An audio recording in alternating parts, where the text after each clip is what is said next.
హైదరాబాద్లో పెద్ద మీటింగ్స్ జరుగుతున్నాయి, కొన్ని వేల మంది వచ్చారు. వాళ్ళకి భోజనాలు వడ్డిస్తుంటే ఒక అతను వచ్చాడు, ఐఏఎస్ అతను వచ్చి పాస్టర్ గారి దగ్గరికి వచ్చానట. అయ్యగారు, నేను కూడా విశ్వాసినే, కాబట్టి నాకు పని అప్పగిచ్చాను సార్ అన్నాడంట. అప్పుడు పాస్టర్ గారు అనంటే, ఏం పని అప్పగిస్తామయ్యా? ఆయన చూసేలేక ఐఏఎస్ ఆఫీసర్, ఏం పని అప్పగిస్తాం ఆయనకి మనం? ఆయన ఏం పని చేస్తాడు? ఆయన మన చర్చికి రావడమే గొప్ప, ఆయన ఏం పని చేస్తాడు?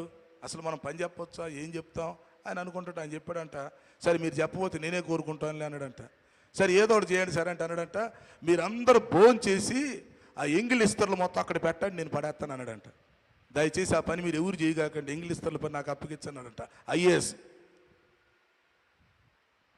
చర్చికి వచ్చి వెళ్ళటం కాదు, బాధ్యత అనేది కావాలండి.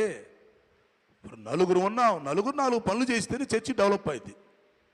మనం 10 మంది ఉన్నాం, 10 మంది 10 పనులు చేయాలా? అది అలా చేయకుండా మనం వచ్చేసి మనం ఏదో చుట్టం చూపుకి వచ్చినట్టు, గెస్టులకు వచ్చినట్టు, ఇన్స్పెక్టర్లకు వచ్చినట్టు చర్చికి వచ్చి వెళ్ళిపోతే అదేం పద్ధతి? ఆశీర్వాదం ఎక్కడి నుంచి వచ్చింది?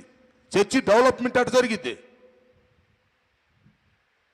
కనుక అర్థం చేసుకోవాలి, ఈ స్తంభం అనేది ఎలాగైతే నిలబడి ఆ చక్కగా బరువు మోస్తుందో, ఆ బిల్డింగ్ నిలబడటానికి అది ఎలా తన బాధ్యత చేస్తుందో, మరి సంఘం నిలబడాలంటే, సంఘం అభివృద్ధి అవ్వాలంటే, నూతనాత్మలతో నింపబడాలంటే, ఉద్యోగంగా ఉండాలంటే ప్రతి విశ్వాసి కూడా దేవుడిచ్చిన తలంతులను బట్టి, ఇంట్రెస్ట్ని బట్టి ఎవరి పనులు చేస్తుండాలి.